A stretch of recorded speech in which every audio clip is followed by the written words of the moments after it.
और इस वक्त बांग्लादेश पर बने हालात को लेकर विदेश मंत्री एस जयशंकर राज्यसभा के भीतर जवाब दे रहे हैं, सुनते हैं। Particularly worrying was that minorities, their businesses and temples also came under attack at multiple locations. The full extent of this is still not clear. Sir, on 5th August, demonstrators converged in Dhaka despite the curfew. Our understanding is that after a meeting with leaders of the security establishment, Prime Minister Sheikh Hasina apparently made the decision to resign. At very short notice, she requested approval to come for the moment to India. We simultaneously received a request for flight clearance from Bangladesh authorities. She arrived yesterday evening in Delhi. The situation in Bangladesh, sir, is still evolving. The Army Chief, General Waqar-uz-Zaman, addressed the nation on 5th August. He spoke about assuming responsibility and constituting an interim government. We are in close and continuous touch with the Indian community in Bangladesh through our diplomatic missions. There are an estimated 19,000 Indian nationals there, of which about 9,000 are students. The bulk of the students, however, have already returned to India in the month of July on the advice of the High Commission. In terms of our diplomatic presence, in addition to the High Commission in Dhaka, we have assistant High Commissions in Chittagong, Rajshahi, Khulna and Sylhet. It is our expectation that the host government will provide the required security protection for these establishments. We look forward to their normal functioning once the situation stabilizes. Chairman, sir, we are also monitoring the situation with regard to the status of minorities. There are reports of initiatives by various groups and organizations to ensure their protection and well-being. We welcome that, but will naturally remain deeply concerned till law and order is visibly restored. Our border guarding forces have also been instructed to be exceptionally alert in view of this complex situation. In the last 24 hours, we have also been in regular touch with the authorities in Dhaka. This is the situation as of now. I seek the understanding and support of the House in regard to sensitive issues regarding an important neighbor on which there has always been strong national consensus. Thank you. Debate resumes. Shri Deepak Prakash. Shri Deepak Prakash. No. Shri Deepak, please. Nothing positive. Everyone has positive. Please don't exploit it. Please. Shri Deepak Prakash. Shri Deepak Prakash. तो बांग्लादेश के हालात पर पूरी नजर है, ये कहा विदेश मंत्री एस जयशंकर ने। उन्होंने कहा कि राज्यसभा में उनकी तरफ से बात की जानकारी दी गई कि वहां से तमाम छात्रों को निकाला गया है। जुलाई महीने में तमाम छात्रों की वापसी हुई है। अब तक 8,000 के आसपास छात्रों को निकाला गया है। जो अल्पसंख्यक अब भी वहां पर हैं, उनकी सुरक्षा को लेकर सरकार प्रतिबद्ध है। साथ ही उन्होंने शेख हसीना के भारत आने की जानकारी भी दी। उन्होंने कहा कि उन्होंने रिजाइन किया, उसके बाद उन्होंने रिक्वेस्ट की भारत में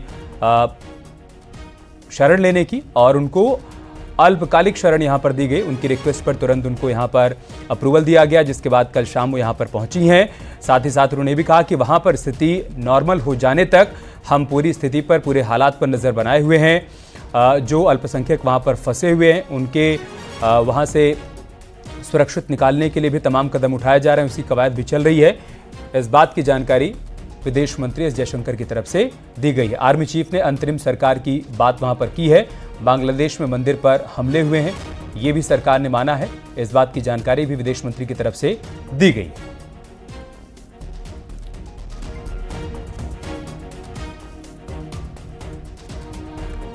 बांग्लादेश में तख्ता पलट हो गया है। वहां जो हालात बने हुए हैं उसकी तस्वीरें भी आप देख पा रहे हैं।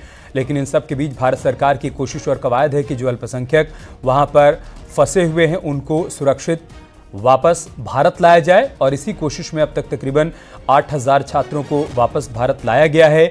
अभी तकरीबन 12 से 13,000 भारतीय वहां पर और हैं, उनको भी वापस भारत लाने की कवायद चल रही है। इस दौरान वहां पर जो हालात बने हुए इसकी जानकारी भी विदेश मंत्री की तरफ से राज्यसभा के भीतर दी गई है। साथ ही साथ सरकार वहां फंसे हुए लोगों के संपर्क में है, वहां हिंदू मंदिरों पर हमला हुआ है, इस बात की भी जानकारी विदेश मंत्री एस जयशंकर ने राज्यसभा में अपनी बात रखते हुए दी है।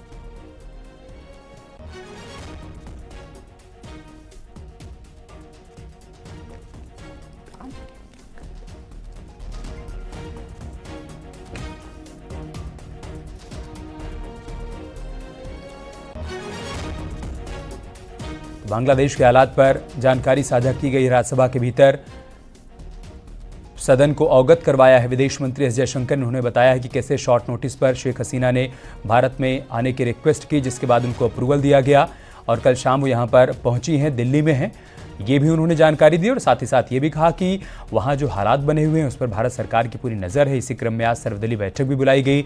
उस बैठक में भी सभी दलों के नेताओं को अवगत करवाया गया सरकार की तरफ से उठाए जा रहे कदमों के बारे में। जिन भारतीयों को वापस वहाँ से लाया गया है उनकी जानकारी दी गई, वो नंबर्स बताए गए। जो भारतीय छात्र अभी वहाँ पर फंसे हुए हैं उनको लेकर सरकार क्या कदम उठा रही है उस बात की भी जानकारी दी गई है। साथ ही साथ बांग्लादेश में स्थित भारतीय दूतावास से लगातार भारत सरकार संपर्क बनाए हुए है। वहाँ दूतावास भी एक्टिव मोड में काम कर रहा है।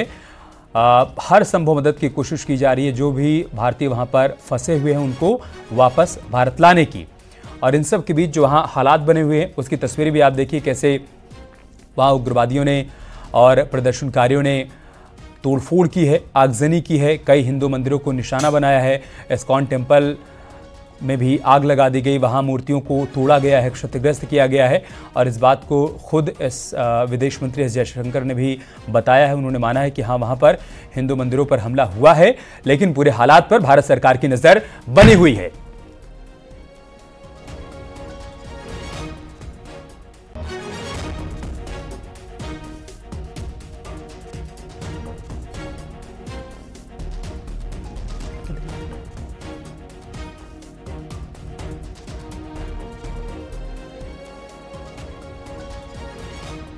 को सुनाएंगे कि राज्यसभा में जानकारी देते हुए विदेश मंत्री एस जयशंकर की तरफ से क्या कहा गया है।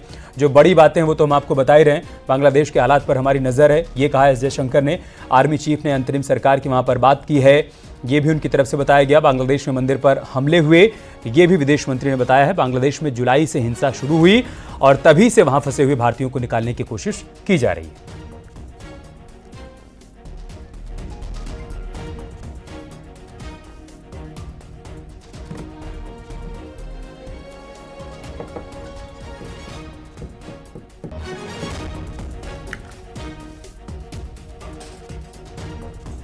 बांग्लादेश में बड़े पैमाने पर प्रदर्शन हो रहा है। इन सब के बीच तख्तापलट के बाद जो वहां पर स्थिति, जो हालात बने हुए हैं उसकी जानकारी विदेश मंत्री की तरफ से दी गई है। भारत सरकार की पूरी नजर है, ये उन्होंने कहा है।